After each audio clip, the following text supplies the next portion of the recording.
Ya te acabo de poner para que puedas grabar localmente. Ya, profe, muchas gracias. Vale. Bueno, ahí irán llegando. Estamos 26 personas. Bueno, vamos a empezar.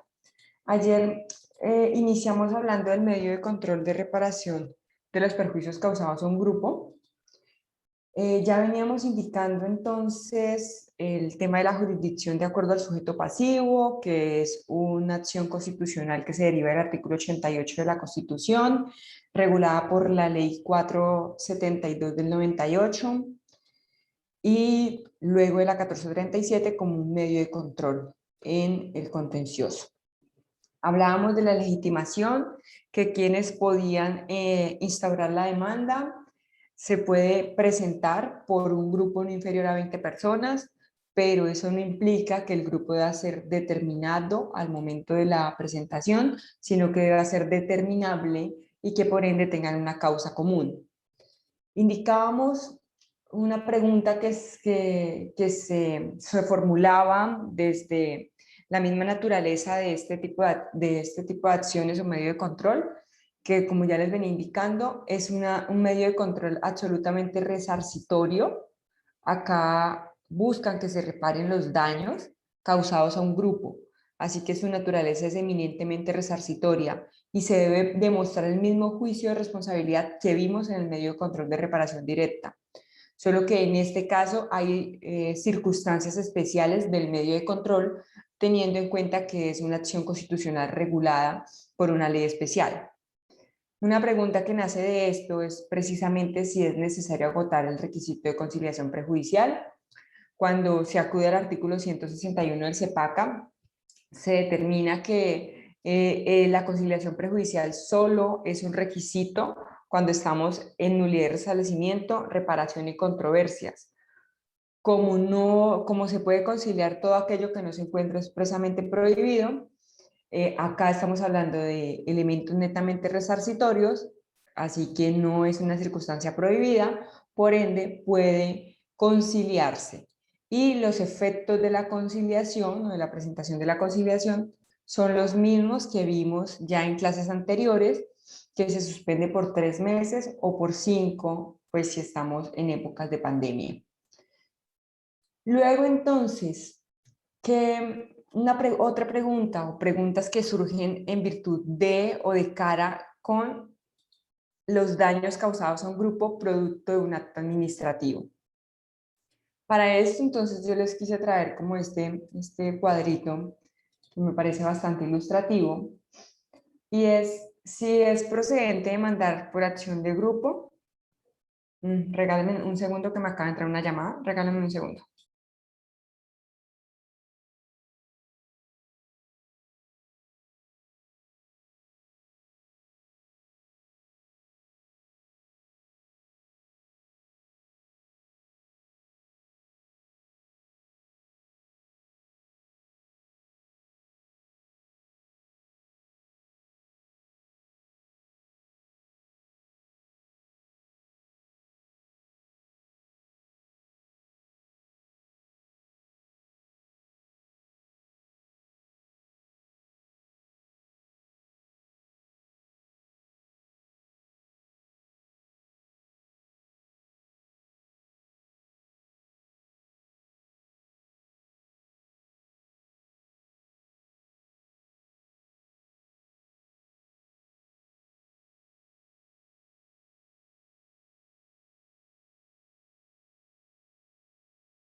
Hola, buenas noches. Qué pena con ustedes. Es que me entró una llamada que estaba esperando todo el día y preciso, entra en este momento.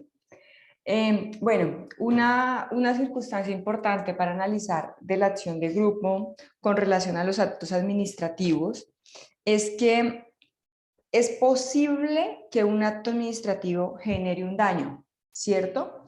Y por ende, al generar un daño, ese daño puede ser causado a un número mayor de 20 personas.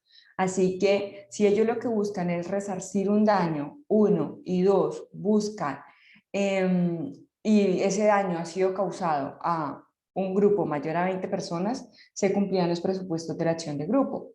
Entonces, en ese orden de ideas, se puede demandar en virtud de esta acción tanto actos administrativos generales como actos administrativos de carácter particular. Así están previstos. En esta sentencia se determinó que podía ser contra actos generales y en el 145 del CEPACA se establece que puede ser contra actos particulares. Que si es necesario interponer recursos, se debe atender a la misma lógica como si fuera una demanda de nulidad y restablecimiento. Como no están previstos para los generales los recursos obligatorios, no. Pero para los particulares, como sí están previstos los recursos obligatorios, sí.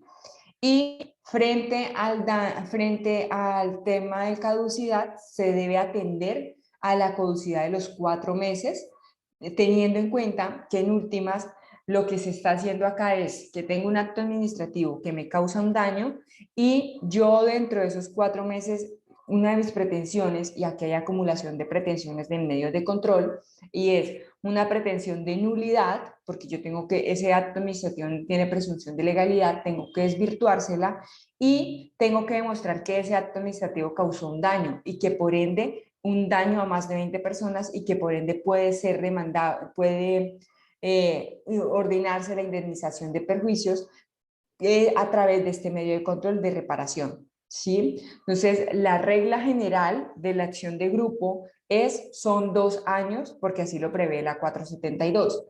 Pero cuando estamos ante actos administrativos, esa regla general cede, porque acá este asunto, como no está regulado en la 472, tiene estrecha relación con la nulidad y restablecimiento del derecho. Entonces, la jurisprudencia entiende que es una especie de acumulación de pretensión entre nulidad y restablecimiento y medio de control de reparación de daños causados a un grupo. Bajo esa lógica, se debe demandar dentro de los 4 meses siguientes, se deben interponer los recursos obligatorios en el evento de ser un acto particular y dentro de las pretensiones de la demanda tiene que solicitarse la nulidad de los actos administrativos basados en las nulidades o en las causales de nulidad previstas para lograr desvirtuar la presunción de legalidad de que gozan los actos. Bajo ese escenario, entonces, las personas pueden, luego de haber acumulado las pretensiones, de haber hecho el trámite en oportunidad, de haber presentado la demanda en oportunidad y teniendo que ese acto administrativo causó el daño, ellas pueden ahí mismo solicitar que se repare los daños causados y los perjuicios por ende causados. Entonces, bajo ese escenario, esta es una hipótesis de cuando procede la acumulación de pretensiones entre acción de grupo o medio de control de reparación de perjuicios causados a un grupo y la nulidad y restablecimiento del derecho. Que aquí se hace, digamos, como un MIS, realmente es una acumulación y por eso yo tomo cosas de una parte y tomo cosas de otra parte. Pero ojo, esto no significa que el trámite como tal, acá lo que existe es acumulación de pretensiones. Esos son, digamos que son escenarios excepcionales, porque la regla general es que yo me voy a regular por la 472 y yo voy a atender a todo lo previsto para integrar el grupo o excluirme del grupo también. Entonces, en ese orden de ideas, una pretensión que tendrá que existir es que se haya interpuesto la demanda en los 4 meses y se haya agotado los recursos obligatorios, por lo menos por un miembro del grupo, por lo menos por uno. Evidentemente la norma no pide que los 20 tuvieron que haber agotado el recurso, no. Uno debía haber agotado el recurso en vía gubernativa o en el procedimiento administrativo. Asimismo, ustedes encuentran entonces como requisitos previstos en la 472, evidentemente la existencia del grupo, la reunión de condiciones uniformes, la pretensión exclusiva de obtener un resarcimiento, con la excepción que les acabo de plantear de la nulidad, el derecho de postulación y la caducidad. ¿Qué pasa con las medidas cautelares? Como esta acción constitucional, como les he venido insistiendo, tiene fuente normativa en una ley especial, 472, y tiene fuente normativa en una ley ordinaria o general, como la 1437, nosotros, ante las controversias, pues aplicamos el principio general del derecho, que es la ley especial prevalece sobre la general. En este caso, por ejemplo, en la acción de grupo, se indica que las medidas cautelares en la 472 van a ser las mismas previstas en los procesos declarativos. Así que, independientemente de la jurisdicción en la que se lleve, si sea en la contenciosa o en la civil, la medida cautelar se va a regir por el Código General.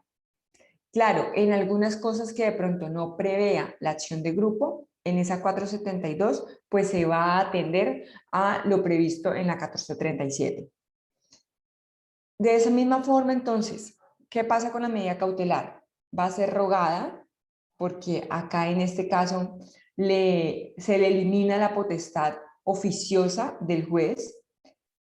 ¿Quién la solicita? Esa petición de parte. Pueden ser medidas cautelares nominadas e innominadas, las mismas que aplican por los procesos declarativos. ¿En qué momento? En la presentación de la demanda. ¿Cuáles? Todas las determinadas para los procesos declarativos. Bueno. Ustedes encuentran requisitos formales, pues estos son plenamente consultados en la norma. Yo acá, digamos, pese a que no lo establece como tal la norma, siempre les recomiendo hacer una cápita especial para establecer criterios que permiten determinar el grupo. Ese acápite en la práctica es muy importante y es súper clave. ¿Por qué? Porque es lo que le permite al juez inferir que sí existe titularidad de acción de grupo, porque el daño causado fue a un número superior a 20 personas. Y por ende, bajo esas características, él asimismo va a proferir su auto admisorio. Cuando él profiere el auto admisorio, establece los criterios que deben cumplir las personas que formarán parte del grupo. Entonces, él determina el grupo en el auto admisorio de la demanda. Y es bueno, desde el principio, entonces uno ya le sugiere al juez cuáles son esas características del grupo que lo hace ser determinable, o pues si ya tienen los 20 poderes, pues lo hará determinado, pero que por lo menos si en el evento en que no, esas características va a hacer que sea una conducta plenamente o un grupo plenamente determinable.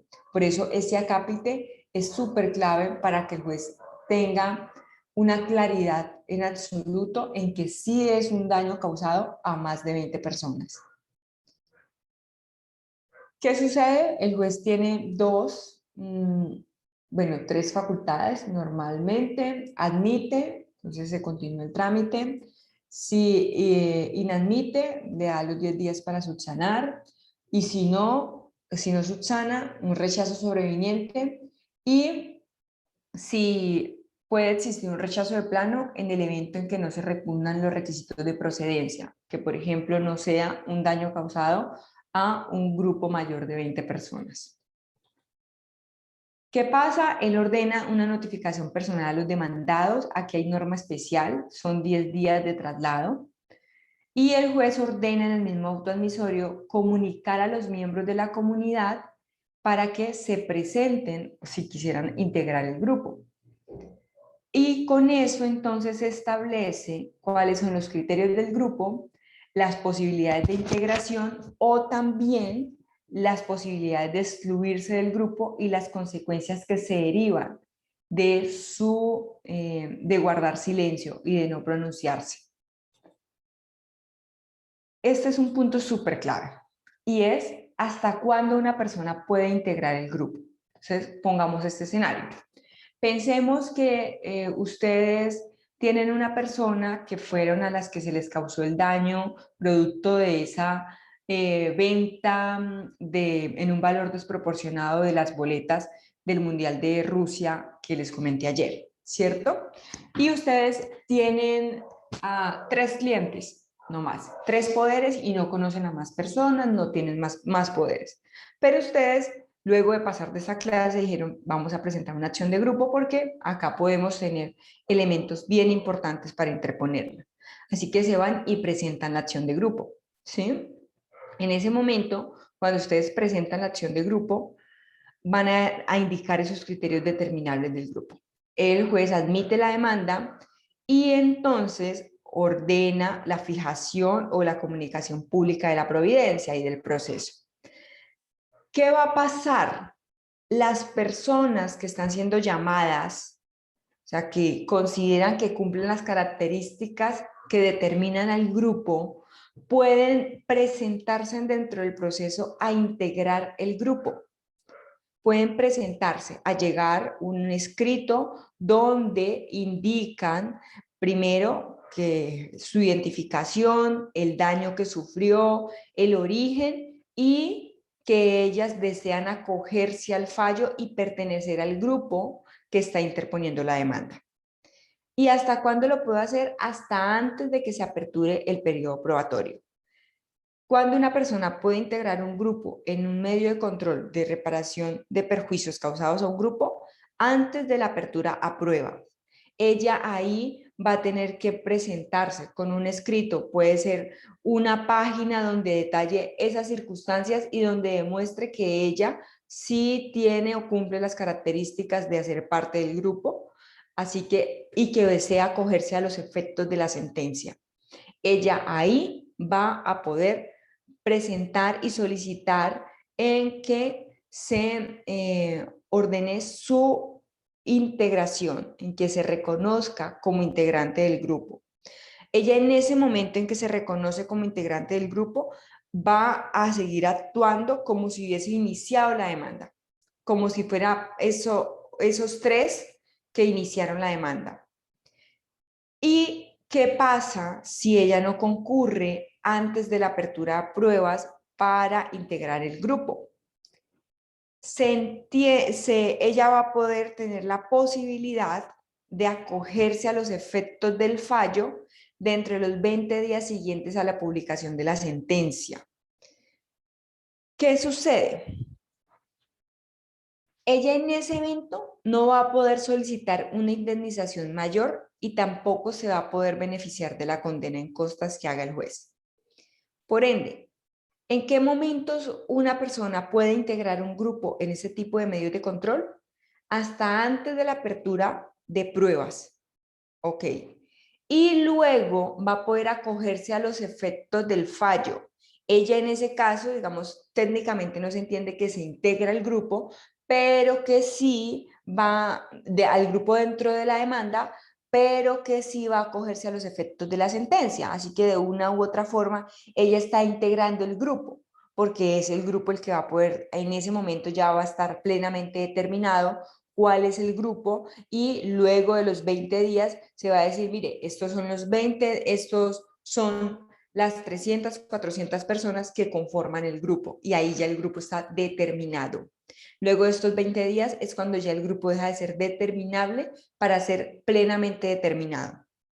¿Bien? Entonces tienen dos momentos, antes de la apertura de pruebas y dentro de los 20 días siguientes a que se profiera el fallo. Y aquí hay un escenario importante. ¿Qué pasa si la persona no se pronuncia frente a su integración? ¿Y qué pasa si no se pronuncia frente a su exclusión del grupo? ¿Qué sucede? La persona que solicite la exclusión del grupo lo puede hacer o lo debe hacer dentro de los 5 días siguientes al vencimiento del término del traslado de la demanda.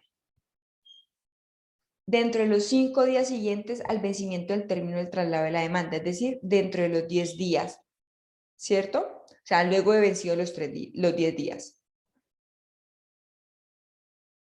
Que en ese momento ella puede solicitar la exclusión bajo, digamos que cualquier circunstancia, que ella simplemente va a acudir por un medio de control individual y no desea que los efectos de la sentencia la vayan a vincular. Los efectos de las sentencias en este tipo de acciones son de carácter cuasi necesario, que implica que existe una relación jurídico-sustancial entre las víctimas, pero que es divisible y que los efectos de la sentencia, así no que es indivisible, perdón, y que los efectos de la sentencia, así no hubiese estado dentro del proceso, al finalizar, los efectos se les tienden a ella.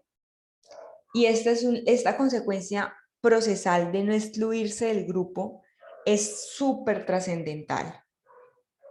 Y es que si él no se pronuncia para que se excluya del grupo, a él los resultados de la sentencia lo van a vincular. Son vinculantes para él. ¿Por qué? Porque es que acá, y esta pregunta a mí siempre me gusta hacerla, es que acá se entiende que quien conforma el grupo, que quién es la parte dentro del proceso, es el grupo. En ese orden de ideas, como esa persona cumple las características para integrar el grupo, ella debe haber solicitado su exclusión, porque de lo contrario, si no solicita su exclusión, se va a entender que va a ser vinculado con los resultados dentro del proceso. Es por eso que ustedes en la práctica pueden hacer lo siguiente. Piensen que presentaron una acción de grupo, ¿cierto? Piensen que ustedes son ahora les cambió el rol, son los apoderados de las empresas, ¿cierto? Pensemos que una de esas empresas era estatal. Son los apoderados de esas empresas y les llega la acción de grupo. Listo. Por otro lado, les llega 5 demandas de medios de control de reparación directa. Entonces, hay 5 medios de controles que buscan lo mismo, pero ahora es individual, ¿cierto? Tenemos una de grupo y otra reparación directa. La de grupo avanzó todo. Se terminó el periodo del traslado de la demanda. Pasaron los 5 días. Se practicaron pruebas y nadie presentó exclusión del grupo. Nadie. Luego llega a la demanda de reparación directa y la demanda de reparación directa, como no es una acción constitucional, pues esto es entre comillas, no avanzó tan rápido y apenas van a la admisión de la demanda y tienen ustedes para contestar. Tienen una acción de grupo que ya está en periodo probatorio y tienen una reparación directa que ustedes están contestando. ¿Qué excepción se debe proponer allí? La excepción de pleito pendiente, porque como en la acción de grupo, la causa común porque estamos hablando del mismo caso, la causa común de la acción de grupo recoge a esas 5 demandas de reparación directa que ustedes tienen. Y en el evento, como ellos no solicitaron la exclusión del grupo, genera que los efectos de la sentencia los vaya a vincular. En ese orden de ideas, para ellos va a existir un pleito pendiente y por ende va a tener que suspenderse el proceso de reparación directa hasta el tanto se resuelva ese tipo de sección de procesos, en este caso el de la acción de grupo. Esa es una consecuencia procesal importantísima para la exclusión del grupo. Por eso, si ustedes tienen un cliente que esté demandando por reparación directa, pero de los hechos ustedes detecten que se puede derivar de una acción de grupo, estén súper pendientes de todos los registros que se hacen ahí en la página que se ha dispuesto para la publicación de ese tipo de providencias o por factor competencia también en los despachos judiciales, para que se pueda determinar que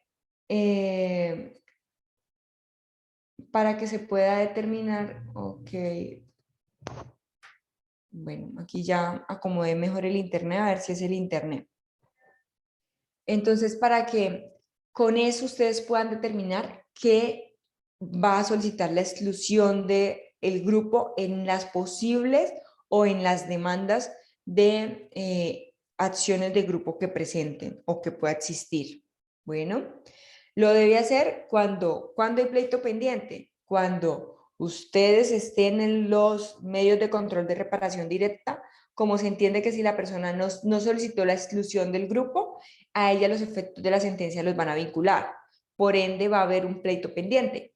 Y bajo ese escenario, como las personas, lo que ellas en la acción de grupo, lo que es parte es el grupo, ¿sí? Es el grupo, entonces en ese escenario se puede proponer la excepción de pleito pendiente frente a los procesos de reparación directa.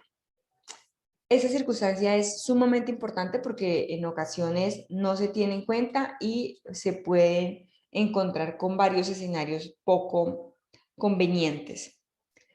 ¿Qué pasa? Acá tenemos se contesta la demanda, se presentan excepciones previas de mérito, también reguladas por la 472, de acuerdo al CGP. ¿Qué sucede? Una pregunta que ha surgido desde la academia es si se puede practicar interrogatorio de parte en las acciones de grupo. ¿Cuál es la línea jurisprudencial del Consejo de Estado? En este momento es que no se puede solicitar interrogatorio de parte. ¿Qué pasaba? Les voy a contar como un poco la historia. Piensen ustedes que, bueno, antes o siempre más bien, ¿cuál es una estrategia de defensa súper fuerte en la práctica? Piensen que tienen una demanda, ¿cierto? Donde las personas son 1000 las que integran el grupo. ¿Qué hacían los abogados o qué hacen normalmente? Solicitan interrogatorio de parte al juez. En ese orden de ideas, imagínense un juez agotando los 1000 interrogatorios de parte de todos quienes integran el grupo. Eso en la práctica, digamos que representaba una demora absoluta. Entonces, unos jueces planteaban, no, yo no voy a decretar todo el interrogatorio de parte, yo voy a solo interrogar a 10 personas. Entonces, ahí entraba la contraparte y decía, pero ¿por qué solo a 10? Si es que esos 10 que usted dijo son los que no son tan buenos testigos, o bueno, tan buenos con el don de la palabra, así que yo más bien prefiero que sean estos otros 10. Y entonces el otro le plantea, pero ¿por qué esos 10? ¿Por qué no pueden ser otros?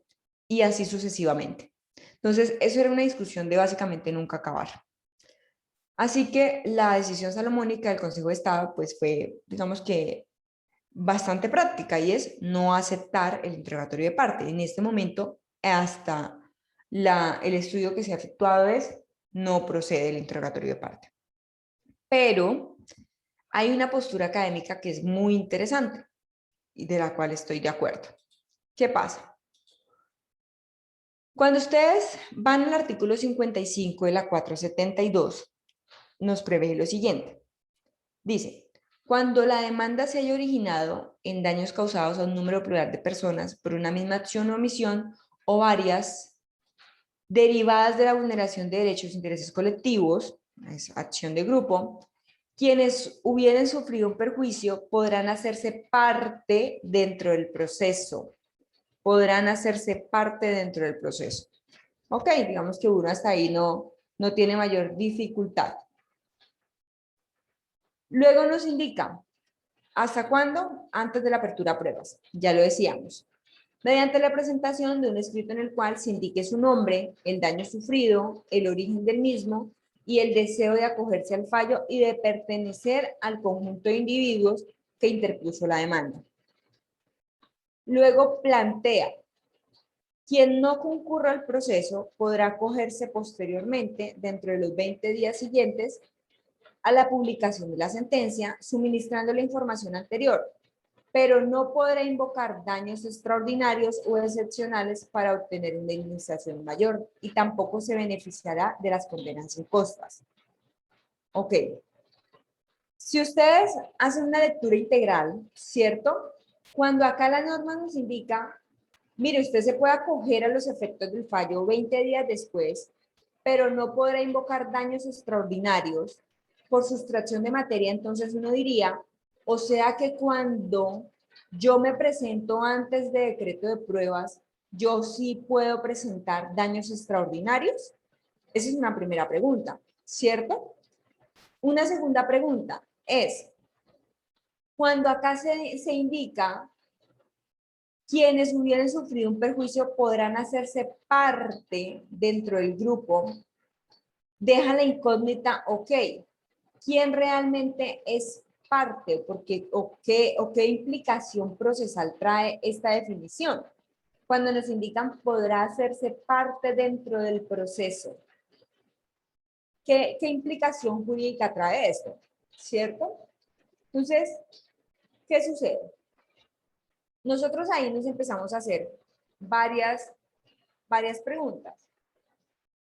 ¿Quién dentro de la acción de grupo es parte? ¿El grupo o los individuos?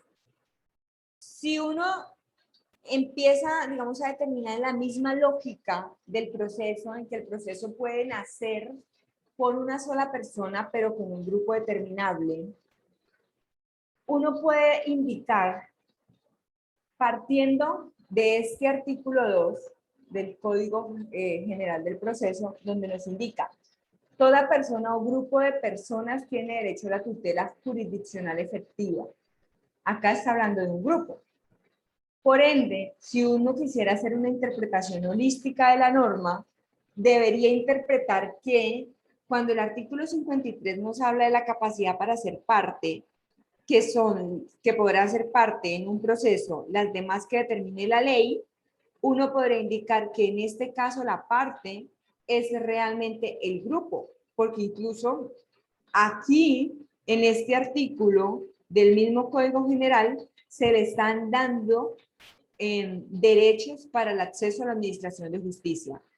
Y no es que le esté dando derechos a los individuos como tal, porque cuando nosotros analizamos la 472, o bueno, a los individuos de manera separada, digámoslo así, porque cuando uno analiza la 472, el requisito indispensable es que haya integración del grupo, que el requisito indispensable es que haya 20 personas como mínimo que se le haya causado el daño. ¿Ven? Entonces, esa postura es de donde parte es donde se afirma que quien hace parte no es el individuo dentro del proceso, no es el individuo, es el grupo, es la parte. En ese orden de ideas, como decíamos, miren, como acá la salvedad está dada es para el que decida acogerse luego de los 20, o sea que si es antes de la apertura de pruebas, él podrá presentar daños extraordinarios. Entonces, uno diría, listo, esa decisión salomónica del Consejo de Estado, pues es bien, en el caso de no aceptar los interrogatorios. Pero yo creo que hay una excepción. ¿Y cuál es esa excepción? Y es cuando esa persona que antes del periodo probatorio integró el grupo presentó daños individuales. O sea, fue y llegó con, o como la norma lo indica, invocó unos daños extraordinarios o excepcionales para obtener una indemnización mayor. En ese caso, entonces, sí debería ser procedente el interrogatorio de parte. ¿Por qué? Porque en ese caso, cuando él me está proponiendo a mí un daño extraordinario, o más bien alegando daños individuales, pues digamos más gravosos que los que se les ha formado al grupo, yo como demandado voy a poder entonces controvertir por qué considera que se le ha causado una dimensión mayor del daño. Y entonces bajo ese escenario, mi solicitud de interrogatorio tiene absoluto sentido, porque yo ¿qué voy a hacer? Voy a presentarle con la finalidad de interrogatorio de parte es buscar que usted confiese y es buscar desvirtuar esos daños que usted me está alegando. Y de esa manera entonces se le podría garantizar el derecho de defensa a la contraparte. En ese orden de ideas, si no se alegan indemnizaciones personales, se podría decir, partimos de la regla general del Consejo de Estado, no es procedente. Y ya ahorita ahí hago otra anotación. Pero si se alega indemnizaciones personales, sí es posible interrogar. ¿Por qué? Porque usted va a interrogar a quien alegó esas indemnizaciones personales extraordinarias. Usted no va a interrogar a todo el grupo. Y eso, que cuando se plantea, y esa es la crítica de las sentencias, es que el Consejo de Estado no ha entendido que quien hace parte realmente es el grupo, más no son las personas. Y cuando uno analiza la 472, en la 472 hay un representante del grupo. Entonces uno podría aplicar exactamente las mismas reglas que aplica para quienes ejercen representación de unas personas. En este caso no estamos hablando de una persona jurídica, pero sí estamos hablando de un conjunto de individuos que está siendo determinado o determinable. Entonces, bajo ese escenario, uno diría, ok, o sea que el interrogatorio de parte, esa sentencia, esa jurisprudencia tan sentada del Consejo de Estado, se debe ver desde una apuesta académica de una manera distinta, frente y de cara con el interrogatorio de parte. ¿Tienen alguna duda frente a este tema? Todo claro, doctora. Vale. El tema del interrogatorio de parte es un tema absolutamente fascinante en el tema de, sobre todo como se ha concebido aquí en Colombia, porque no se tiene una teoría pura de lo que serían las acciones de clases en Estados Unidos, pero esta apuesta y el doctor Juan Carlos Guayacán tiene unos libros muy fuertes frente al tema y allí es donde genera una posición académica interesante que está en línea con lo que les acabo de mencionar. Edin, adelante. Hola doctora, buenas noches y querido compañero. No, a mí sí me gustaría de pronto que me repitiera con relación a en qué momento debo interponer yo la exclusión de pleito pendiente. ¿La qué, perdón? La excepción de pleito pendiente, ¿verdad? Cuando la persona no se ha excluido del grupo. O sea, el efecto de no excluirse del grupo es que los efectos de la sentencia se le van a vincular. Por ende, que si usted tiene un proceso individual, ese proceso individual, si usted realmente allí va a tener un litisconsorcio cuasi necesario donde los efectos de la sentencia se le van a extender a usted y van a serle vinculantes, en ese orden de ideas se puede proponer la excepción de pleito pendiente, pero no en el proceso de acción de grupo, sino en el proceso de reparación directa. Correcto, pero ¿cuál es la finalidad, o sea, o qué busca directamente esa excepción Pues de que no pleito? tengas dos demandas. Ok, Pues no, la excepción de pleito pendiente, pues lo natural, ¿no? Diciendo que hay un pleito que debe resolverse para poder resolverse este. Pues ahí sí ya acudan a su derecho, teoría general del proceso normal. Acá en este escenario el punto, lo que se busca es, por ejemplo, no tener dos procesos, dos órdenes condenatorias, por ejemplo, donde ustedes entonces analicen de cara con la reparación directa y luego tenga que también, bajo las mismas circunstancias, una acción de grupo. Esa es la lógica dentro del proceso y cuando uno hace la denuncia de pleito pendiente. todo querido, muchas gracias. Vale. Bueno, el periodo probatorio es básicamente, no se establece una reglamentación en específico dentro del Código General del Proceso, pero pues se sugiere, digamos que dentro de las interpretaciones que se puede dar en la norma, es acudir al Código General del Proceso, pero yo bajo este escenario y con la modificación de la Ley 2080 que ya vimos de cara con la prueba pericial, se podría acudir a esa prueba pericial judicial también. O sea, uno puede hacer una especie de complementación entre los tres ordenamientos, porque este tipo de acciones obligan a que tengamos que acudir a diferentes fuentes procesales para poder ir organizando todo el proceso, para ir agotando todo el proceso. Se presentan alegatos, aquí los alegatos hay norma especial, son 5 días, a diferencia de la norma general que son 10 días, acá son 5. Una vez vencido, entonces se ordena, se profiere sentencia y se va a ordenar, pues en el evento de ser procedente, un pago de una indemnización colectiva. Allí hay unas sumas ponderadas. Recuerden que el juez puede subdividir el grupo, entonces él puede ordenar que el grupo se subdivida de acuerdo a las afectaciones. El caso que les comentaba ayer del caso de doña Juana, donde consideró que los que estaban más cerquita del humedal, donde ocurrió el deslizamiento, tenían que recibir una indemnización mayor que a los que estaban a cierta cantidad de metros.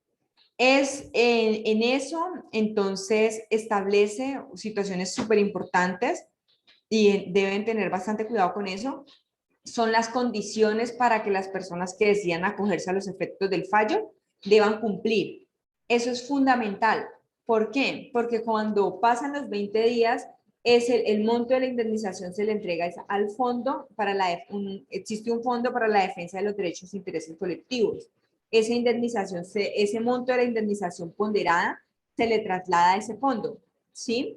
Y allí, cuando se presentan dentro de esos 20 días, lo único que va a hacer un funcionario es hacer como una lista de chequeo y va a decir, ¿usted cumple este criterio? Sí, no, sí, no, sí, no, sí, no, y así sucesivamente.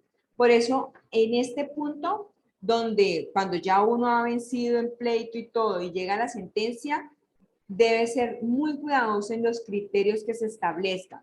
Por ejemplo, en una oportunidad estaba la sentencia y la sentencia había cometido un error desde el punto de vista temporal. Eran unas personas que estaban privadas de la libertad y se presentó una acción de grupo por un tema de hacinamiento de un periodo a un periodo, era, piensen ustedes, 2011 a 2013, y el juez se equivocó y dejó por fuera digamos, llevaba todo en su parte resolutiva, todo súper bien, y cuando fue a presentar los criterios, presentó que eran del 2011 al 2012, más o menos, piensen, o 2014, bueno, había un año que estaba mal.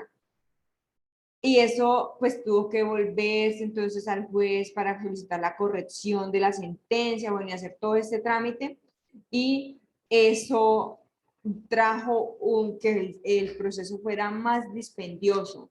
Entonces es súper clave que ustedes estén pendientes de esos criterios y pues en ese orden de ideas también, luego de esas personas que lleguen a integrar el grupo, o que acogerse a las sentencias y que ustedes no hayan pactado con ellos unos honorarios, ustedes van a recibir el 10% de la indemnización. Entonces, si el juez dio una indemnización ponderada de 2.000 millones de pesos y ustedes solo tenían uno donde han pactado el 30%, frente a todos los otros que se lleguen a presentar, ustedes reciben el 10%, o sea, pueden llegar a recibir hasta 200 millones de pesos o más, ¿no? Entonces, esas condiciones y esas circunstancias salen directamente de la suma ponderada.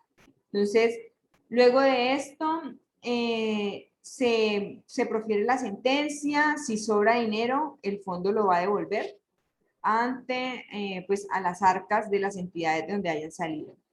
Y la sentencia se va a publicar, va a tener efectos de cosa juzgada frente a quienes estuvieron y quienes no se excluyeron. Entonces acá, Eri, esa es una circunstancia importantísima, porque si la persona no se excluye, tú le puedes dar pleito pendiente y en el momento de haberse resuelto favorable o desfavorablemente, tú puedes decir, mire, señor juez, aquí hay cosa juzgada, así que este pleito se va a tener que terminar porque hay cosa juzgada con referencia a la persona que tenía una causa común que compartía dentro de ese grupo y que no solicitó su exclusión dentro del grupo, así haya ejercitado la acción individual.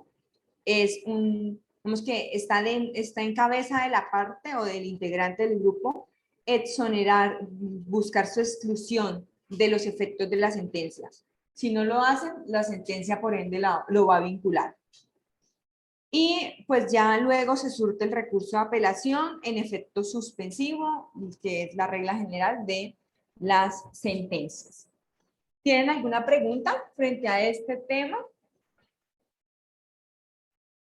Doctora, una pregunta. ¿Pueden haber dos grupos? O sea, que se conformen dos grupos, no. El ejemplo era un grupo y quizá, no sé, con casos individuales pueden haber dos grupos. Realmente no te entiendo la pregunta. ¿Cómo así que dos grupos? ¿Puede el juez subdividir el grupo? Sí. Sí, o sea, son 100 las personas que han sido afectadas. 30 se fueron con un abogado, otros 30 con otro y otros individuales, pero pueden haber la situación de que existan dos acciones de grupo en la misma, en este caso. Frente a una misma causa común, no. Ahí lo que hace normalmente cuando existen es acumular. Y frente a eso, como hay varios apoderados, entonces se nombra un apoderado coordinador.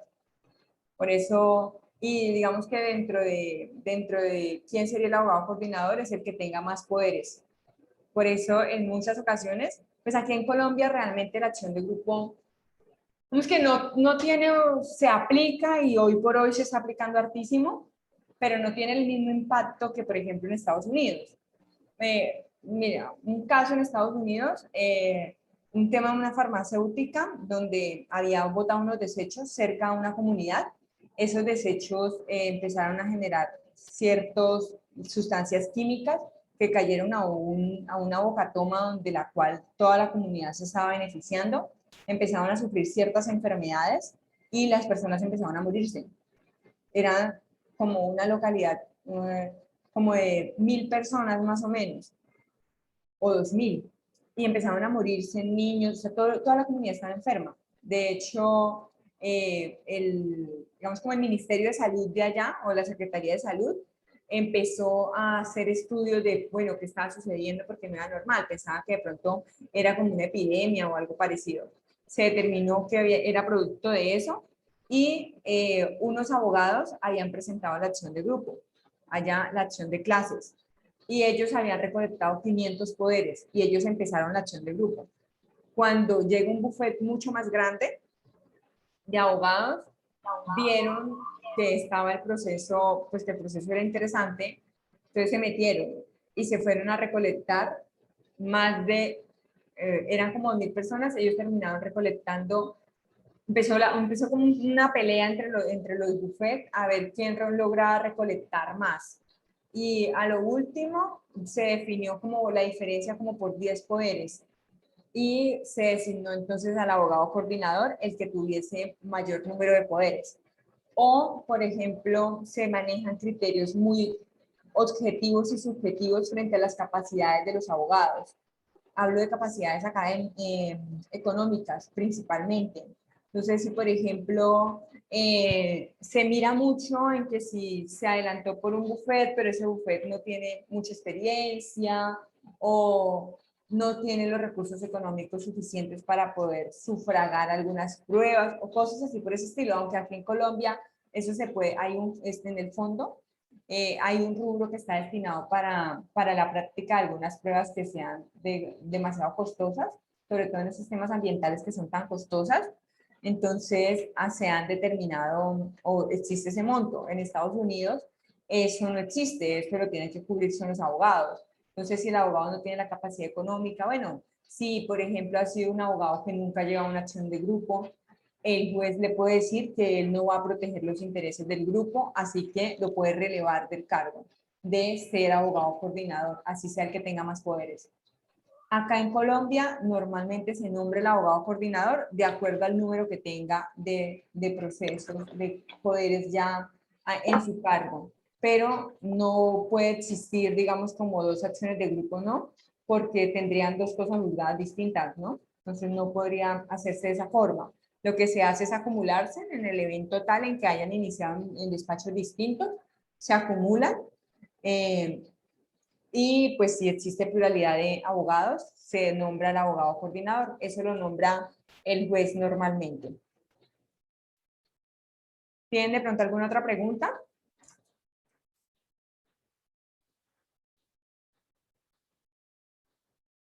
Bueno, entonces les doy el uso de la palabra para que por favor expongamos la sentencia de la acción de grupo. Jesús Osorio, Jorge, Camilo y José Antonio, ¿están? Sí, señora. Doctora, Entonces, me da- ¿me confirman si van a compartir pantalla? sí, doctora, ¿Me confirman si les deja, porfa? O... ya le digo.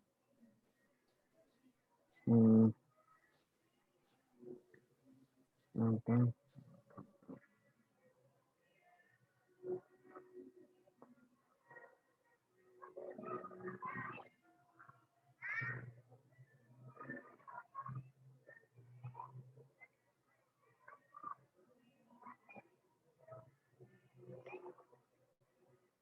¿Se ve, doctora? Sí, ahí ya estamos. Entonces, pueden iniciar. Bueno, Quiero que les doctora, pongan las dos, ¿vale? doctora, a ver, primero quiero manifestar lo siguiente. El doctor José Antonio no se encuentra porque está en un sitio donde no tiene señal, ¿sí?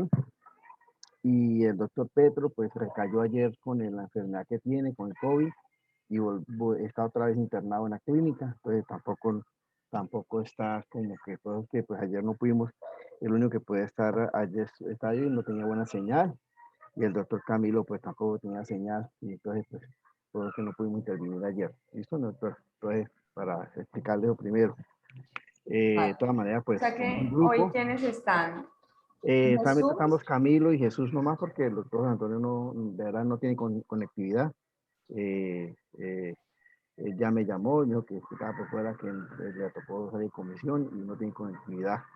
Y el doctor Petro, pues está en la clínica, está en COVID y es difícil para que conecte, ¿no? Ok, vale. Entonces, adelante. Pero, mi doctora, mire, la sentencia primera que tenemos es del Consejo de Estado, la 2014-00415-01. Esa, pues, el caso que nos, que nos atañe, fue interpuesta una demanda por 40 personas naturales en ejercicio en medio de control de reparación de perjuicios causados por un grupo contra Nación, el Ministerio de Trabajo, la DIAN, la empresa Paterrío S.A. ¿sí?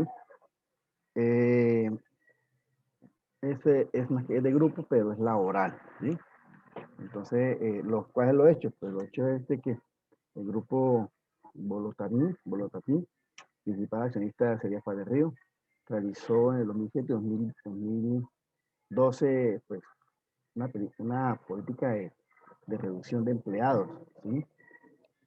Pues debido a eso, pues en el primer hecho que manifiesta, empezaron a llamarlos privados, reuniones privadas, y el que no presentaba, pues empezaban a hacerle engaños, discriminación, acosos laborales, de retiro de funciones, incluso lo amenazaron con inicio de procesos disciplinarios. Sí, el segundo hecho, pues ya habla de que además de eso, pues se hizo una conciliación en la oficina de trabajo de la inspección de Sogamoso, ¿sí? Donde pues, se firmó las actas de conciliación para retiro y renuncia con promesas de indemnización laborales y sujetas a impuestos, que se trataba en el caso de 34 del convenio colectivo de trabajo vigente, más un porcentaje bonificativo adicional y otro de colectivo de trabajo vigente. Sí, eso pues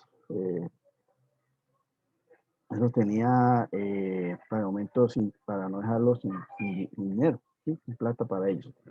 En dicha acta, pues los trabajadores renunciaron a los derechos inciertos y discutibles, igualmente a cierto y indiscutible, tales como pensiones por riesgo, profesionales, reclamaciones por accidente laboral y entre otros, ¿sí?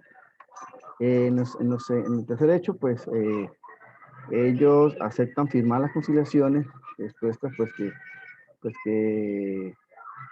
por ejemplo el artículo 34, la indemnización, no sea como una bonificación por retiro. ¿Para qué? Pues para que la DIAN no vaya, no los grave, ¿sí? Más sin embargo, quienes se quedaron, pues fueron sometidos a acoso laboral, a través de seguimiento, retiro de funciones, disminución de horas de trabajo, inequidad laboral, insultos, y otras situaciones que presentan ahí dentro de las situaciones, ¿sí? El cuarto hecho, pues habla de pues, que la IAN le generó el pago de impuestos, ¿sí? Y que debido pues, a estos pagos de impuestos como por bonificación y no como indemnización laboral, pues entonces le cobraron pues, la retención por ganancia ocasional. Y pues si la multa por no haber declarado esas ganancias ocasionales y además pues las sanciones, ¿sí? Eso pues fue un perjuicio hacia los trabajadores que se firmaban las conciliaciones. El quinto hecho de los miembros, el miembro sufrieron perjuicio de retiro del trabajo y la pérdida de sus derechos laborales. Y de otro lado, pues se vieron obligados a asumir pagos que ellos, pues, dando al error que fue inducido primero por la empresa, y que ellos no debían haber hecho esa conciliación de esa manera. Y también, pues, también fue como parte de la misma oficina de trabajo, ¿sí? Pues esos son los hechos más o menos sobre que trata la sentencia, la primera sentencia, una sentencia muy corta y muy explícita hacia los puntos que va, ¿sí? Y donde solamente hay 4 hechos que se marcan, ¿sí? 5 hechos que se marcan, y después de ahí, pues entonces ya vienen las pretensiones, que la va a explicar el doctor Camilo. Muy buenas noches. Bueno, entre las pretensiones que determina este grupo, lo primero es que se condene a la DIAN para que reconozcan a título de indemnización los valores que los extrabajadores se vieron obligados a pagar a título de sanción de impuestos de conformidad con los documentos anexos a la presente acción. En la sentencia explican parte de esto al mencionar que ellos no conocían de estos impuestos, y por la bonificación pues les fue retirado gran parte del dinero del que les fue entregado como bonificación, y por lo tanto ellos pues se sintieron vulnerados en esta parte. La segunda, que se condene a la empresa Paz del Río a reconocer a título de indemnización para cada uno de los agrupados el valor correspondiente a la indemnización laboral de las que trataban las cláusulas 34, 55, 56, 57 y 60 y demás que establecían la Convención Colectiva de Trabajo vigente.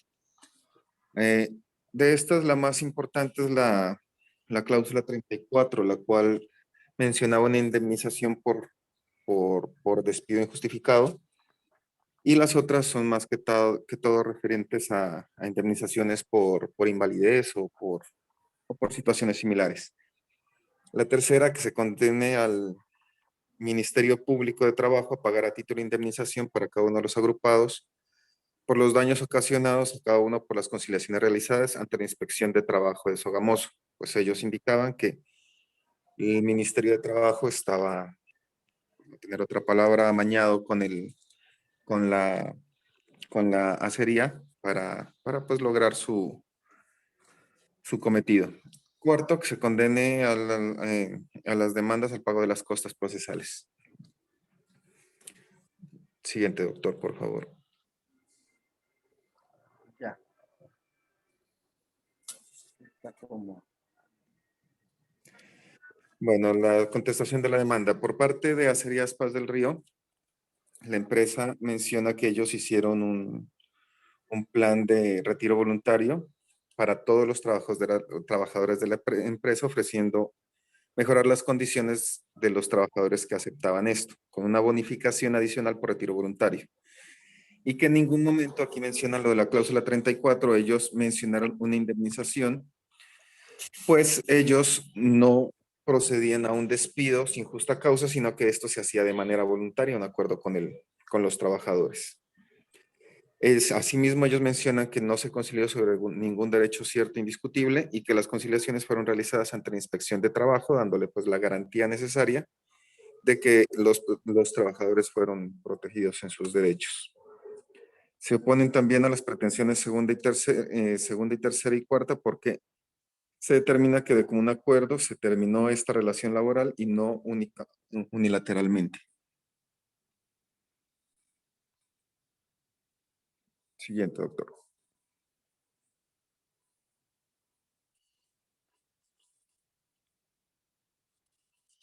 Esta es la otra parte de la concesión de acerías.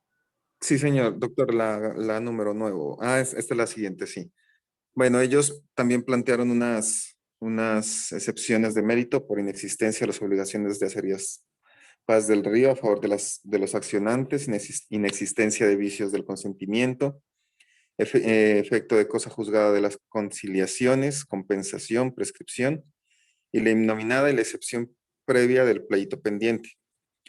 Falta de jurisdicción porque los trabajadores buscaban una indemnización por despido sin justa causa, lo cual implica una relación laboral, caducidad por tratarse de hechos que ocurrieron entre los años 2000 y 2009, prescripción por haber interpuesto la demanda con posterioridad al término de 3 años, que establece el Código Sustantivo del Código de Trabajo, y cosa juzgada de los acuerdos conciliatorios, y también la indebida acumulación de pretensiones, en la medida que por un lado solicitaban la indemnización por despido sin justa causa y por el otro indemnización por responsabilidades de las entidades públicas demandadas.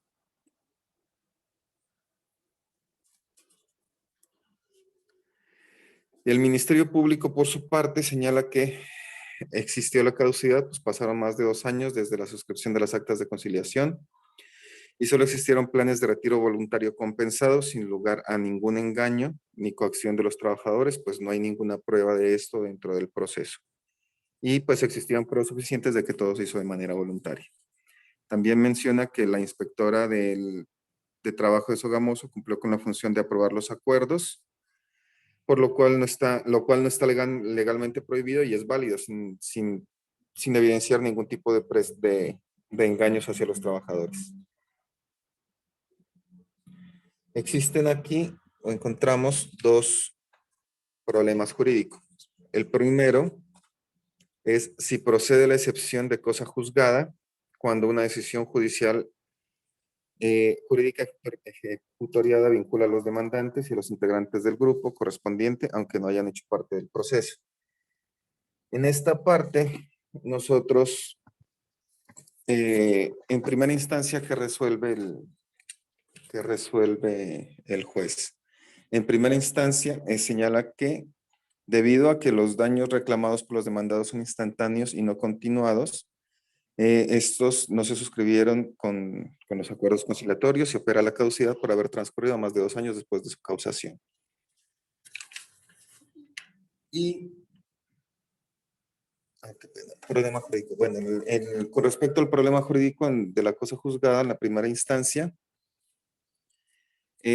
menciona que el artículo 55 de la ley 472 de 1998, una decisión jurídica ejecutoriada sobre una controversia específica, en el marco de una acción, vincula en relación a las pretensiones planteadas a los demandantes del proceso y a los integrantes del grupo correspondiente, salvo que no hayan solicitado expresamente su exclusión en la oportunidad pertinente.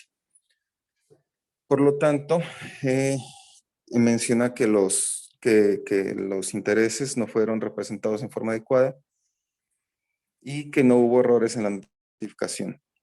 Y conforme al artículo 66 de la ley 472, tendrán efectos de cosa juzgada en relación a quienes fueron parte del proceso y de las personas que, perteneciendo al grupo interesado, no manifestaron oportuna y expresamente su decisión de excluirse del grupo y de las resultas del proceso.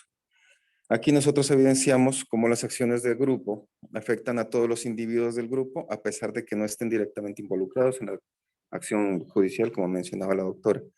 Esto aplica tanto para los beneficios como para los perjuicios.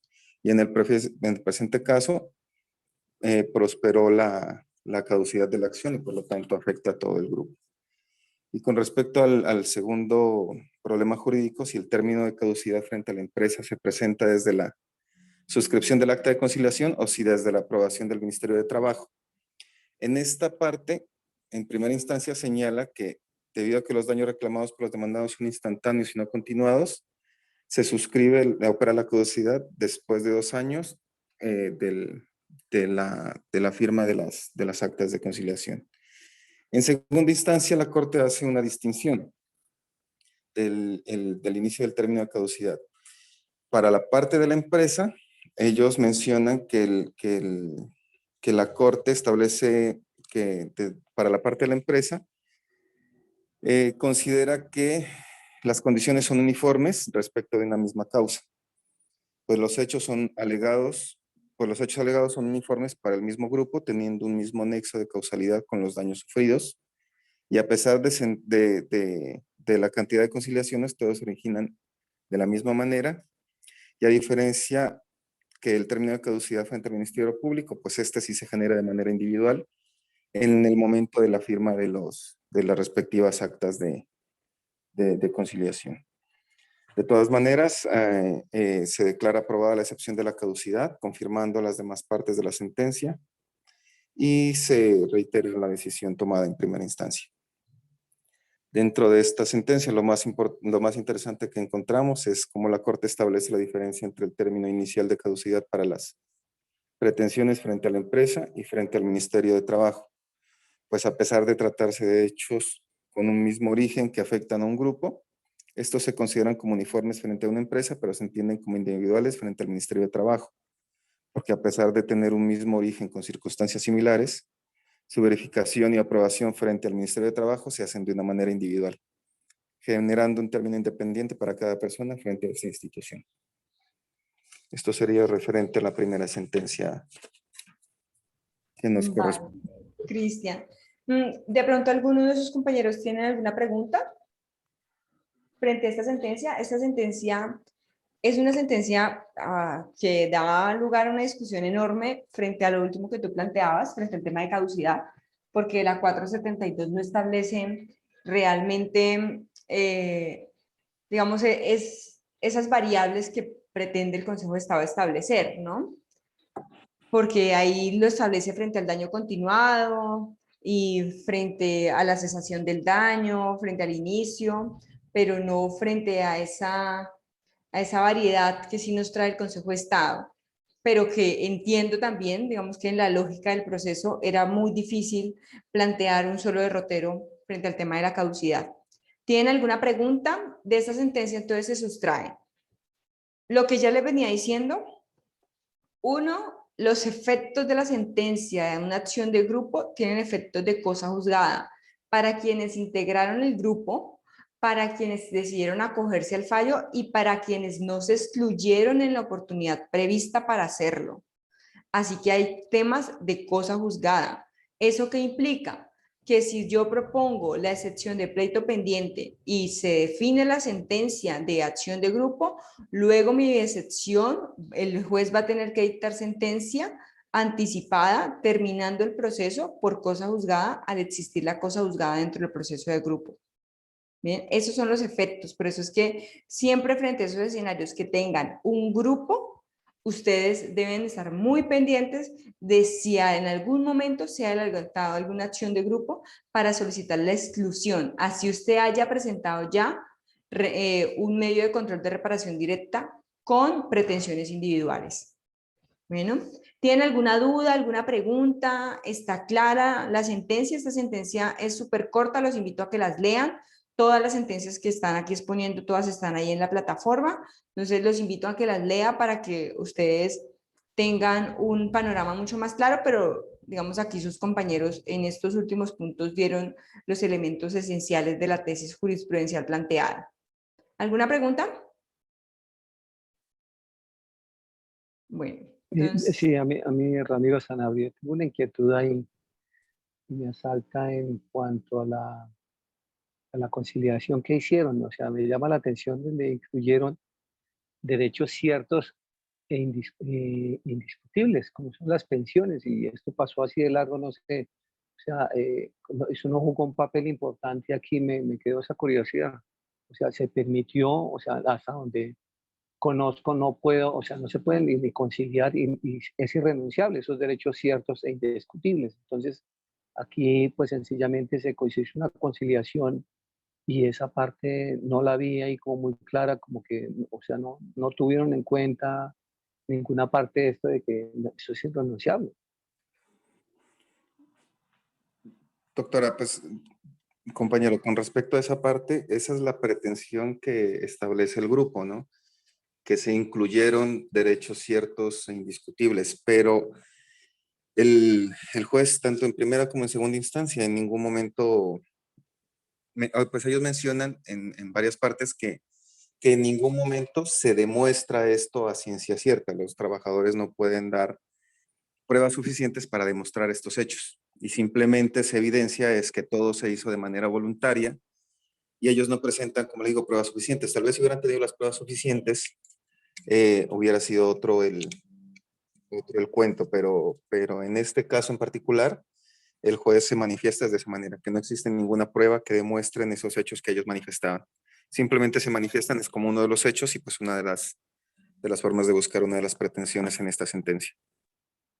Sí, Sol, mi inquietud era porque como al comienzo, o entendí mal, decían que se habían firmado unas actas y tú mencionabas ahí que se incluyeron aspectos, estos y estos, y dentro de esos mencionaste los derechos ciertos e indiscutibles, y fueron voluntarios, pero la norma dice que pues sí, yo puedo firmar eso en forma voluntaria, pero eso se haría como no escrito. Pero entonces, por lo que concluyo de lo que tú mencionas, eso sencillamente era un comentario en la demanda, pero no estaba soportado en ningún documento, ¿correcto? Sí, señor. Eso es por lo menos lo que captamos de esta sentencia en esa parte. No, y en Muchas efecto fue gracias. así, porque ¿sabes qué es lo que pasa también, Ramiro? Que el juez se dedicó a ver los presupuestos procesales, ¿sí? Independientemente de todo, se dedicó a ver estos dos problemas jurídicos que creo que están acertados, que son en los cuales se sustrae el juez para dar su decisión. Entonces, estas dos tesis es realmente a lo que se dedica el juez a explicar y digamos, con referencia a lo de las pensiones y a la conciliación y demás, él no entra a la sustancia, sino que solo se limita a determinar las pruebas que se llegaron y listo, pero no hace una mayor discusión frente a ese asunto. Todo el asunto va en torno a la excepción de cosa juzgada, los efectos de la sentencia de una acción de grupo y del tema de la caducidad. Esos son los dos puntos álgidos en la sentencia. Doctora, es que lo que entiendo yo de la sentencia es que el juez no, o el magistrado no tomó eso en cuenta, porque eso ya serían individuales, ¿sí? No de grupo. Entonces ya tendrían que ir esto como mirar uno por uno hasta qué punto se lo vulneró. Y lo que están mirando es el problema que hubo en grupo, ¿sí? Más no individuales. Sí, también, sí, exacto, ese comentario también es acertado. Entonces, si no tenemos más preguntas, porfa, la otra sentencia, continúa Cristian y Jesús.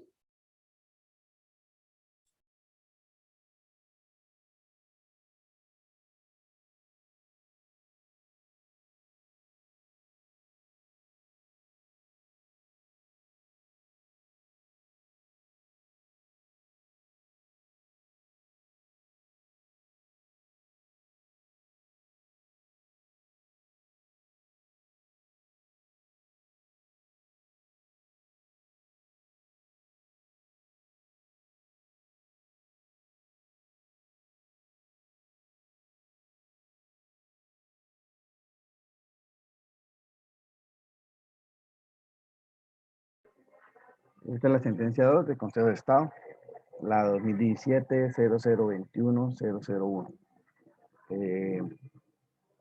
¿Cuál es el caso en concreto de esta sentencia? El caso, se un poquito lento el equipo. Un grupo de personas a través de apoderado judicial presenta una demanda que pretende que les indemnicen por perjuicios causados por las aspersiones aéreas con glifosato realizadas sobre una zona rural en el municipio de Medio Baudó durante el periodo comprendido entre 2012 y 31 de diciembre de 2014, solicitando indemnización por perjuicios morales, materiales y daños de la solitud. Ese es el caso que presenta los de grupo, los solicitantes de grupo. Entre los hechos, pues, se manifiesta que entre el 2012 y el 31 de diciembre del 2014, la Policía Nacional realizó unas aspersiones aéreas con glifosato sobre la zona del municipio de Medio Baudó, en Chocó, con el fin de erradicar los cultivos ilícitos, ¿sí? Que los demandantes alegan que las aspersiones aéreas con glifosato afectó su salud, ocasionó daños a los cultivos ilícitos y a los animales, provocando que sus tierras no fueran productivas durante más de un año. En la tercera, dice que la comunidad del 2012 y 2013 solicitaron a la Policía Nacional que frenara las fumigaciones, pero estas continuaban hasta el 31 de diciembre del 2014. Esos son los hechos que están bien. Entonces, en la primera instancia, el Tribunal Administrativo Chocó, mediante autos 09 de mayo de 2017, rechaza la demanda por caducidad. Pues pasaron más de 2 años desde el 31 de diciembre de 2014, fecha que cesaron las fumigaciones, y el 9 de marzo del 2017, fecha en que se radicó la demanda. Adicionalmente, manifiesta que a pesar de que se llega a la constancia de agotamiento de conciliación extrajudicial ante la Procuraduría General de la Nación, esta no superó el término de caducidad porque, según el artículo 161 de la ley 1437 del 2011, el medio de control de reparación de perjuicios ocasionados por el grupo no contempla ese trámite como requisito de procedibilidad, ¿no? Ese es el primer fallo en primera instancia, ¿sí? Entonces, mi doctor Camilo. Sí, señor. Y bueno, compañeros, la apelación que manifiesta el apoderado en este grupo, manifiestan los demandantes que la conciliación en este caso no está expresamente prohibida en la reparación de los perjuicios ocasionados a un grupo, y que según el artículo 21 de la Ley 640/2001 y el decreto 1716 de 2009, en su artículo 9, la presentación de la solicitud de conciliación suspende el término de prescripción o de caducidad según el caso. ¿Cuál es el problema jurídico que encontramos en este caso? Esta sentencia es súper corta, pero es muy interesante de leer. El problema jurídico, que solo encontramos un problema jurídico aquí, sería el trámite de conciliación extrajudicial suspende el cómputo del término de caducidad en los casos en que no se exige como requisito de procedibilidad. Entonces, en primera instancia, Siguiente, doctor. Para resolver este problema jurídico en primera instancia, el Tribunal Administrativo del Chocó considera que el término de caducidad cuenta desde la fecha en que se ocasionó el daño y que la conciliación extrajudicial, al no ser un requisito expreso de procedibilidad en este caso, no suspende el término de caducidad. Ya en segunda instancia, el análisis del juez considera el despacho que si bien el artículo 161 de la ley 1437 de 2011 no establece la conciliación extrajudicial como requisito de procedibilidad de medio de control de reparación de perjuicios ocasionados a un grupo, tampoco existen normas que prohíban la conciliación extrajudicial, siempre que estos derechos sean susceptibles de conciliación. Por lo tanto, al no existir una prohibición legal para intentar la conciliación extrajudicial en una demanda de responsabilidad del Estado por los perjuicios ocasionados a un grupo, esta es completamente viable, ya es completamente viable que esta se adelante, contribuyendo esto a la descongestión de los despachos judiciales y al ser pretensiones de índole económico, la conciliación extrajudicial ante la Procuraduría General de la Nación sí suspende los términos de caducidad conforme a la ley 640 del 2001, considerando que la demanda inicial sí se presentó dentro de la oportunidad legal, por lo cual revocan la sentencia de primera instancia. En este caso, la conciliación extrajudicial como mecanismo alternativo de conciliación es completamente legal y permitido, por lo cual consideramos que no es posible que el tribunal, para no tener otra palabra, castigue al accionante por intentar solucionar el conflicto de una manera anticipada, buscando la celeridad y la economía procesal. Y en este caso en particular, al no estar expresamente prohibido, pues está permitido, por lo cual considera el juez en segunda instancia que sí suspende el término de caducidad conforme lo establece la ley 640 del 2001 y el decreto 1716 de 2009. Y por lo tanto, el juez ordena se admita el proceso y que ya se determine dentro del mismo con las pruebas establecidas si efectivamente la lesión que ellos mencionan fue ocasionada hasta el 31 de diciembre del 2014. Que eso es lo que ellos mencionan ahí, que eso no está completamente definido, pero que con respecto a los hechos que se presentan en la demanda y con respecto a la decisión del juez de primera instancia, la conciliación extrajudicial sí suspende el término de caducidad. Esa sería como la parte más interesante de esta sentencia. Vale, gracias Camilo y Jesús. Esta sentencia es la forma en cómo les refrendo lo que les comenté cuando les indicaba si era necesario agotar el requisito y qué efectos tenía haberlo agotado. Entonces aquí hay un típico ejemplo donde sí es posible agotarlo y tiene los efectos propios de la conciliación. ¿Tienen alguna duda? ¿Alguna pregunta frente a la acción de grupo? Bueno, si no tienen preguntas, entonces podemos, Cristian, ya puedes dejar de compartir pantalla, por favor, podemos empezar a hablar de las acciones populares. ¿Qué pasó acá? Acá está. Un segundo, está acá. No sé si están viendo la que déjenme compartir mejor.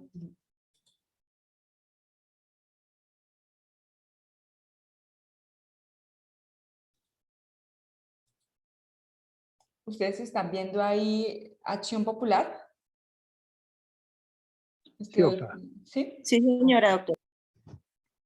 Bueno, vamos a dar, nos Señora. quedan todavía algunos minuticos, entonces vamos a hablar de la acción de grupo, de la acción popular, perdón. También es hoy por hoy un medio de control dentro del CEPACA. Se las quise presentar, si ustedes notan, esto es como una cadena, ¿no? Vimos reparación directa, bueno, empezamos viendo la clase o los primeros encuentros, aspectos generales, luego empezamos a hablar del procedimiento administrativo, hablamos hartísimo de acto administrativo y dejamos ahí porque la otra semana vamos a hablar de nulidad y restablecimiento del derecho versus controversias contractuales y ahí vamos a volver a hablar un poquito de reparación directa, nulidad por inconstitucionalidad y nulidad electoral. Eso básicamente es lo que nos hace falta ver. Yo obviamente me detengo sobre todo en los aspectos netamente procesales. Entonces, como ya hemos visto harto desde el punto de vista tanto procesal y algunas cosas sustanciales en el acto administrativo, quise fortalecer mucho en la parte de reparación para que se analizaran las dos visiones, ¿no? De la conformación del acto y también del juicio de responsabilidad. Como eso está muy alineado con la acción de grupo, porque en la acción de grupo también es reparación, pero ahora solo a un grupo, entonces lo quise presentar de esa forma. Ahora vamos a hablar de la acción popular. ¿Y por qué hablamos de la acción popular? Porque la acción popular, a diferencia de la acción de grupo, no tiene una característica indemnizatoria. Acá lo que se busca es cesar el peligro o la amenaza de la vulneración de derechos e intereses colectivos. Y ustedes van a ver que están regulados en el mismo artículo 88 que la acción de grupo, en la misma ley 472 del 98 y en un artículo de la 1437. Bajo ese escenario, la acción popular y la acción de grupo tienen, digamos, un punto en común, y es ¿cuál? Derechos e intereses colectivos, pero en la acción de grupo, cuando ha generado unas afectaciones individuales. Y tiene una pretensión netamente resarcitoria. En la acción popular, acá son afectaciones o agravios a derechos e intereses colectivos y yo no busco bajo ninguna circunstancia un resarcimiento. Yo lo que busco es prevenir que se genere un daño o un perjuicio irremediable o hacer restituir las cosas al estado anterior cuando fuere posible. Eso es lo que yo busco en la acción popular.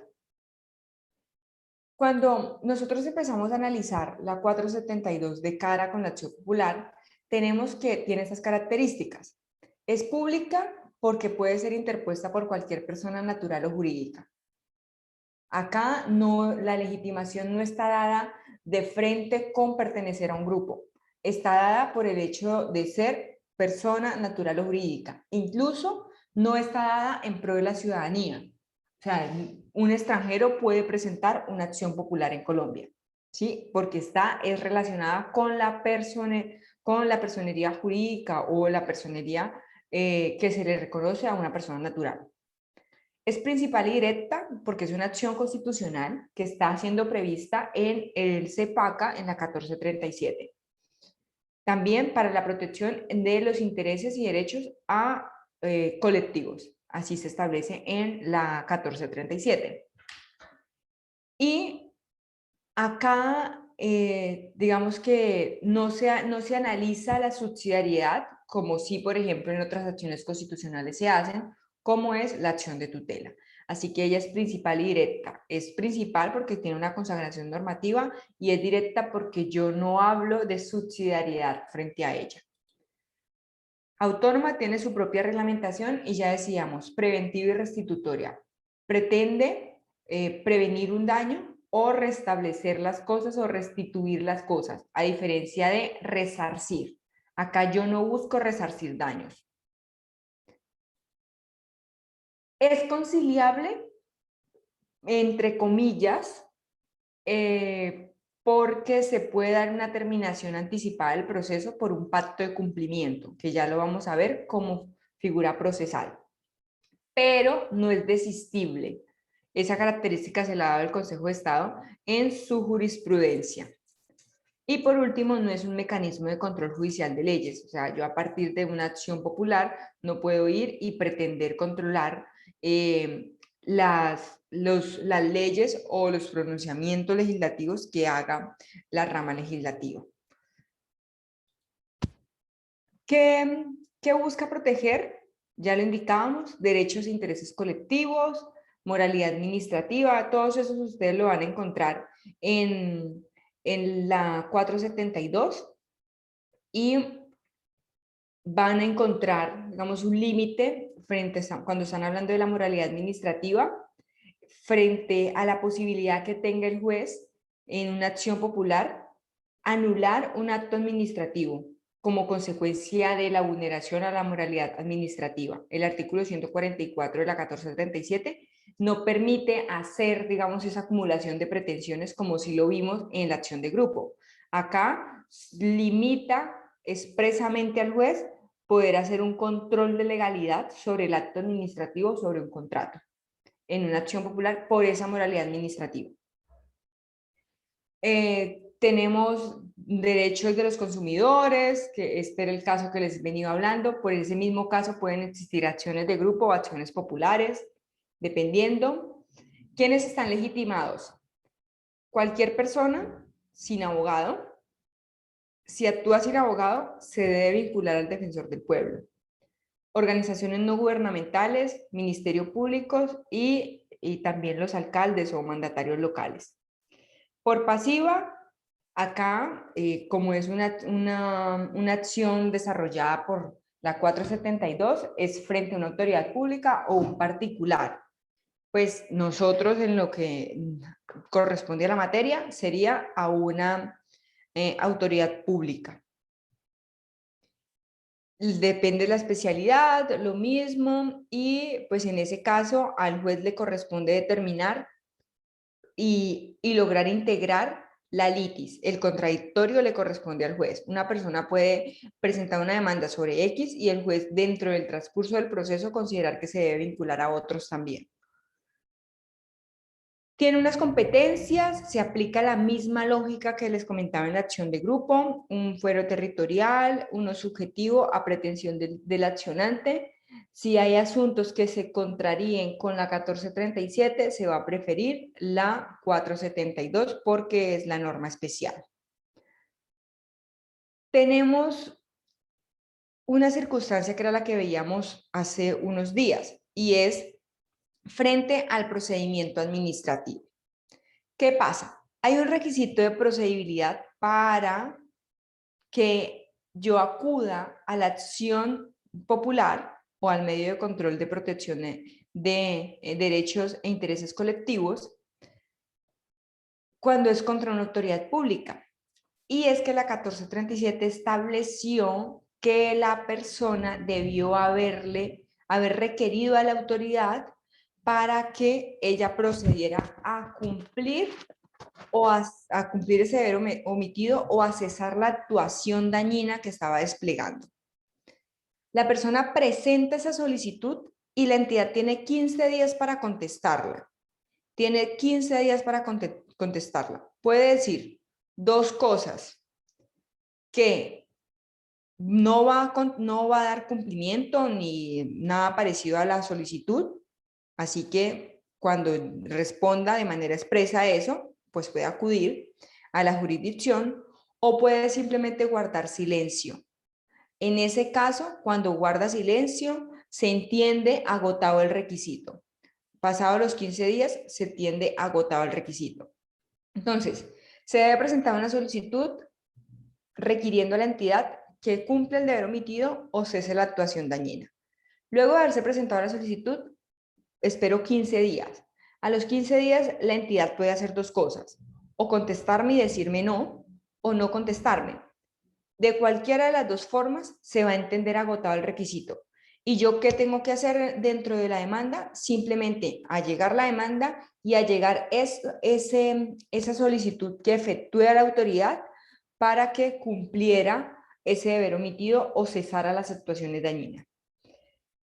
En ese caso, el juez valorará la petición que yo hice conforme a la petición que hice dentro de la solicitud de la acción popular. Y de esa misma manera determinará si agoté o no el requisito de procedibilidad. Pero ese requisito de procedibilidad tiene una excepción, y es cuando se pretenda con la acción popular impedir la consumación de un perjuicio irremediable. Porque si yo estoy ante un perjuicio irremediable, no voy a tener que agotar ese requisito de procedibilidad, sino que debo acudir directamente a la Administración de Justicia y pues evidentemente voy a tener que demostrar que efectivamente tenía un perjuicio irremediable. ¿Y cómo entiende aquí la acción popular el perjuicio irremediable? En los mismos términos en que lo entiende la acción de tutela. los mismos términos: inminente, urgente, grave, improrrogable. En esos mismos términos se entiende en la acción popular el perjuicio irremediable.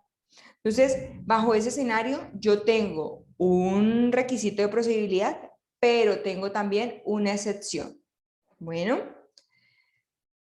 ¿tienen alguna pregunta frente a lo que les acabo de mencionar de las acciones populares?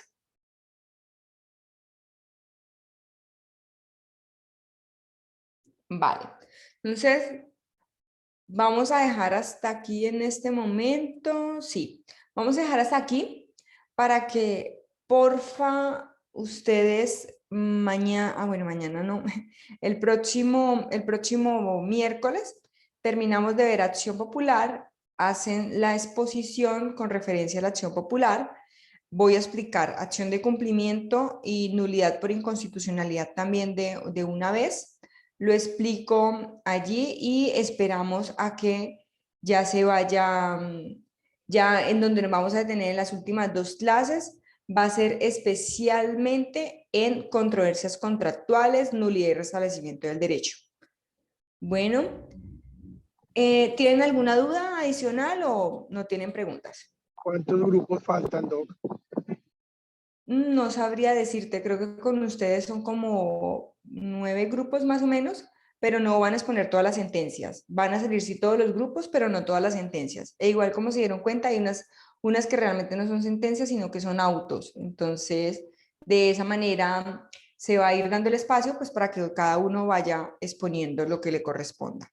Bueno, Listo, muchas gracias. vale. Bueno, cuídense mucho, nos vemos la otra semana. Que estén muy bien. Yo les estaré subiendo, ¿recuerdan las sentencias que me he comprometido en subirles todos estos días y que no lo he hecho? Ya las recolecté todas y sino que esta tarde no me dejó subirlo, la plataforma estaba como fallando. Entonces yo espero mañana estarlas subiendo y ya ustedes las van a poder consultar. Bueno, Doctora, dime. doctora, buenas noches. De todas maneras, le agradecería de pronto su merced, pues habíamos quedado el compromiso de que su merced iba a subir las ayudas del primer corte. Creo que pues ya me entregaron una tera con una documentación. Voy a verificar si están las diapositivas o no y las subo. Si no, Le agradezco mucho, doctora. Lo que pasa es que pues como pues la verdad ha sido muchos los temas y pues me interesa tener muy claro todo, pues sí le agradecería mucho esto, pues debido a que pues ya le hemos hablado y su merced pues nos ha dicho que sí. vale. No, sí, realmente es que se me salió de las manos por el tema del computador, pero ya me entregaron una información. Hay una que se me perdió y otra no, entonces tengo que ver si están esas diapositivas o no. Doctora, muy amable, muy gentil. Vale. Sí, Ramiro, dime. No, doctora, tenía una pregunta del tema, pero ya el tiempo no nos da. Yo creo que lo miramos el miércoles. No, pues todavía tenemos 10 minutos. Si tienes una pregunta, dale. De una la resolvemos. ¿O pasas? Bueno, entonces nos vemos en la siguiente clase. Cuídense mucho, que estén muy bien. Doctora, buenas noches. Chao. Buenas noches, compañeros. Gracias, doctora. Feliz noche. Buenas noches.